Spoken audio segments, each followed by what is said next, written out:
sang biang onar. Langit pagi menggantung kelabu di atas SMA Bhayangkara Utama, seakan tahu hari ini bukan hari biasa. Murid-murid berdatangan, sebagian masih menggosok mata, sebagian lain sibuk dengan ponsel, tapi satu suara selalu bisa memecah suasana. Tawarihan Mahendra. Anak orang kaya itu memang selalu mencuri perhatian. Dengan rambut berantakan yang entah kenapa justru membuatnya tampak keren, kemeja yang selalu dikeluarkan dari celana, dan cara bicara yang santai namun tajam Rihan adalah magnet bagi kekacauan dan kekaguman. Woi, Rai! Anak baru masuk ke kelas kita tuh, cakep juga.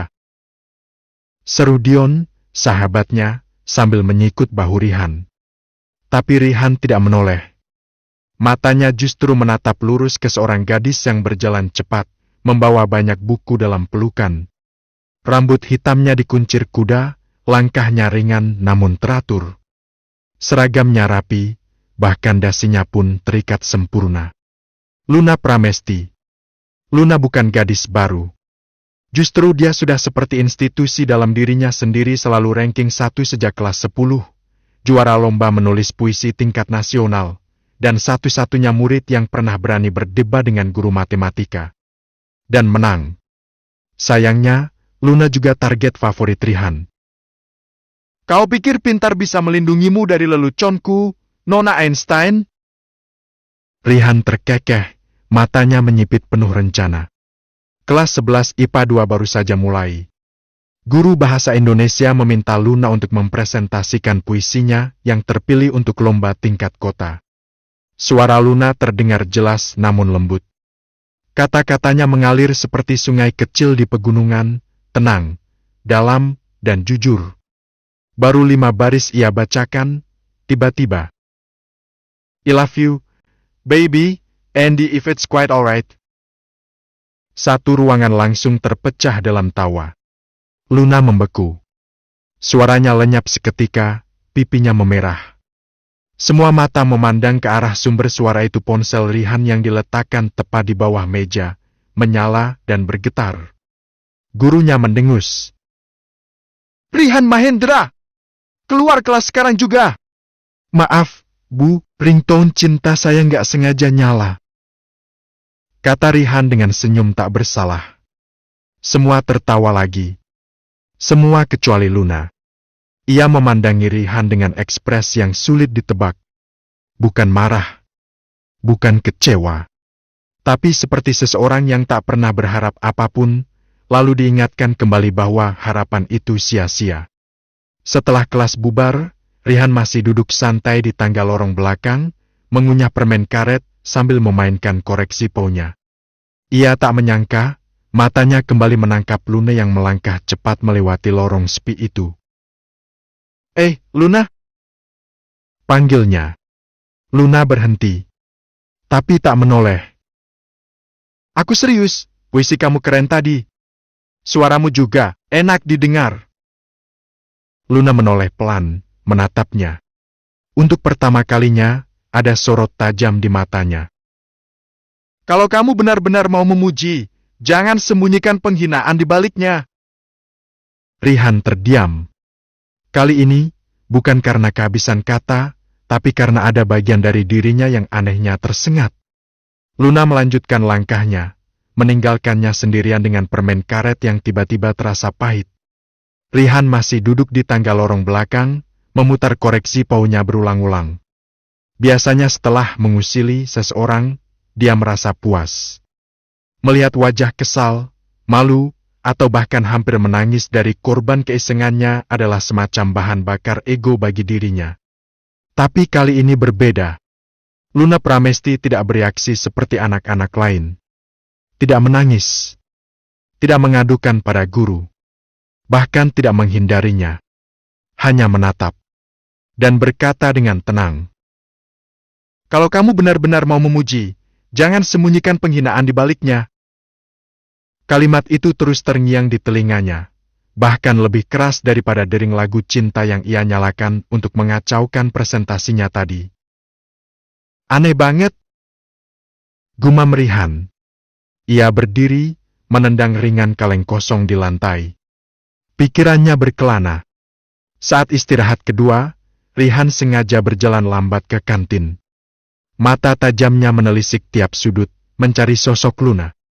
Dan ia menemukannya duduk sendirian di bawah pohon beringin dekat lapangan basket, membuka bekalnya yang sederhana, nasi, tempe orek, dan potongan telur dadar. Tidak ada iPhone. Tidak ada minuman kekinian. Tidak ada teman yang mengerubunginya. Tapi, entah kenapa pemandangan itu justru terasa damai. Rihan mengambil posisi duduk di bangku batu seberang tempat Luna berada, lalu membuka bungkus burgernya. Namun matanya tak lepas dari Luna. Luna seperti menyadarinya. Ia menoleh, hanya sebentar, lalu kembali mengunyah. Sama sekali tidak tampak gelisah atau terganggu. Dan itu mengusik Rihan lebih dalam. Ia terbiasa menjadi pusat kekacauan. Dikenal karena gengsi, gaya, dan kekuasaan sosial di sekolah. Tapi gadis itu seperti hidup di dunianya sendiri. Dunia yang tidak mempedulikan popularitas, uang, atau reputasi. Dunia yang menolak tunduk pada trik-trik Rihan. Dia bukan target mudah, ya?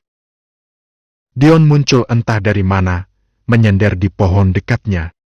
Rihan mengangguk kecil. Dia beda. Dion terkekeh. Jadi tertarik beneran? Rihan tak menjawab. Tapi dalam diamnya, ada pengakuan yang enggan diucapkan. Luna Pramesti mulai mengganggu pikirannya lebih dari sekadar hiburan. Sore hari, di rumah mewah bergaya Eropa milik keluarga Mahendra, Rihan masih memikirkan Luna. Biasanya, setelah pulang sekolah, dia langsung sibuk dengan game atau pergi ke tempat nongkrong.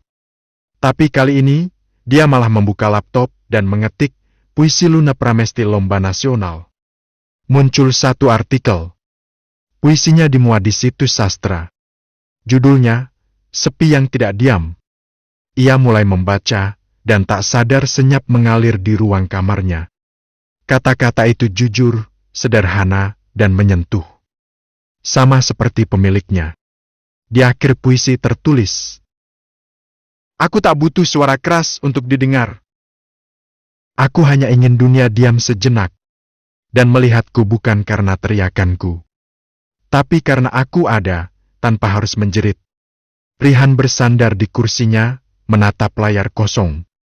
Sesuatu terasa berbeda dalam dirinya. Bukan karena Luna menyentuh egonya, tapi karena ia merasa tertantang. Bukan untuk mempermalukannya, tapi untuk memahami siapa Luna sebenarnya. Dan sejak hari itu, tanpa ia sadari, Rihan Mahendra mulai terjebak dalam rasa penasaran yang tak biasa, sebuah ketertarikan yang perlahan tumbuh, bukan dari ketertarikan fisik semata, tapi dari rasa ingin tahu yang berubah bentuk menjadi sesuatu yang jauh lebih dalam. Usaha yang gagal. Hari Senin datang dengan angin dingin yang menampar halaman SMA Bhayangkara. Rihan datang lebih pagi dari biasanya. Kali ini, bukan untuk membuat kekacauan, tapi untuk memulai misi baru, misi menebus kesalahannya kepada Luna. Dengan hoodie abu dan tas selempang hitam yang lebih mahal dari gaji kepala sekolah, Rihan berdiri di depan gerbang sekolah. Di tangannya, sebuah kantong kertas eksklusif dari toko kue ternama di pusat kota. "Cheesecake terbaik di Jakarta," gumamnya. "Cewek pinter pasti suka manis-manis, kan?" Beberapa murid perempuan yang lewat mencuri pandang, berbisik-bisik tentang Rihan yang terlihat beda hari ini. Tapi Rihan tak peduli. Matanya hanya fokus pada satu orang. Dan akhirnya Luna datang. Dengan langkah cepat dan sederhana, rambut dikuncir kuda seperti biasa, buku-buku di tangan, dan tanpa ekspresi berlebihan. Rihan melangkah maju dan menyodorkan kantong itu padanya. "Pagi. Gue mau minta maaf soal kejadian Jumat kemarin," katanya, berusaha terdengar tulus. "Ini buat lo." Luna berhenti, memandang kantong itu, lalu menatap Rihan. Lama. Dan hening. "Aku nggak bisa terima sesuatu yang nggak aku beli sendiri," katanya, datar, lalu berjalan melewatinya tanpa satu kata pun lagi. Rihan berdiri membeku. Ditolak. Begitu saja. Dan untuk pertama kalinya, ia tidak bisa membalas dengan candaan sarkas. Selama pelajaran berlangsung, Rihan terus melirik Luna. Ia tidak melihat amarah di wajah gadis itu. Tidak juga rasa malu. Seolah penolakan tadi hanyalah peristiwa kecil yang tidak layak disimpan dalam ingatan. Tapi bagi Rihan, itu menancap dalam-dalam. Saat istirahat, Rihan mencoba lagi. Kali ini dengan cara lain. Ia datang ke meja Luna di perpustakaan, meletakkan satu set pulpen impor warna pastel lengkap, dengan notes hardcover bermotif bintang dan bulan semua merek mahal yang biasanya bikin cewek lain menjerit senang. Aku tahu kamu suka nulis. Mungkin ini bisa bantu? Katanya pelan. Luna menatap barang-barang itu. Lalu berkata tenang. Kalau kamu pikir bisa membeli rasa bersalahmu, kamu belum paham aku sama sekali. Kalimat itu seperti tamparan. Tidak keras, tapi menusuk. Rihan hanya bisa diam. Melihat Luna mengemasi bukunya dan pindah tempat duduk tanpa marah, tanpa drama. Hanya pergi. Sore itu, Rihan tidak pulang langsung. Ia mengendarai motornya ke tempat-tempat yang biasa dia abaikan. Perpustakaan kota. Toko alat tulis kecil di dekat terminal. Bahkan mampir ke warung pinggir jalan tempat ia dengar-dengar Luna pernah bekerja paruh waktu. Tapi semua itu belum cukup. Gue harus tahu dia lebih jauh. Ucapnya saat malam telah turun. Ia duduk di balkon kamarnya, menatap langit yang penuh bintang. Untuk pertama kalinya dalam hidupnya, Rihan merasa bahwa ia benar-benar ingin mengenal seseorang. Bukan karena ingin memiliki, tapi karena ingin memahami. Dan Luna Pramesti. Semakin ia tolak, semakin Rihan merasa ditarik. Seperti candu. Seperti misteri yang menantang. Seperti cinta yang mulai tumbuh dari tempat yang tak pernah ia duga. Bab 2,